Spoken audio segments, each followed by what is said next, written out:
எல்லாமே நடிப்பு கோபால். அது மக்களுக்கு இப்போ தெரியும் கோபால். அதுக்கப்புறம் நீ என்ன ஆவ அப்படின்றது வந்து மக்களே வந்து முடிவு பண்ணுவாங்க கோபால். அதுதான் நம்ம சொல்கிறோம். அப்போ இந்த மாதிரி விஷயங்களை செய்யும் போது இதுக்கான கண்டனத்தை மக்கள் தெரிவித்து இதெல்லாம் நடத்தக்கூடாது, சென்னை இன்னைக்கு என்ன நிலைமையில் இருக்குது அப்படின்றத அரசுக்கு எடுத்து பண்ணாங்க அப்படின்னோம்னா அரசு இனிமேல் மக்களை ஏமாற்ற முடியாது. மக்களுக்கு நல்லது செய்யணும்னா நினைக்கும், இல்லை தீயது செய்யாமையாவது இருக்கும்.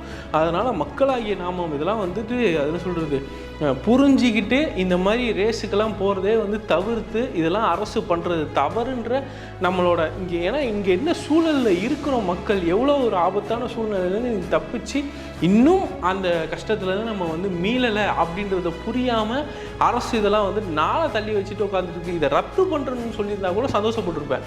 இதை நாளை தள்ளி வச்சுக்கிட்டு இருக்காங்களா அப்படின்றது அவங்களோட ஸ்பான்சர்ஸ், அவங்களோட இது அதிலலாம் வந்து அவங்களோட கார்ப்பரேட் பிஸ்னஸில் தெளிவாக இருக்காங்களே தவிர மக்களுக்காக எதையுமே நினைக்கல.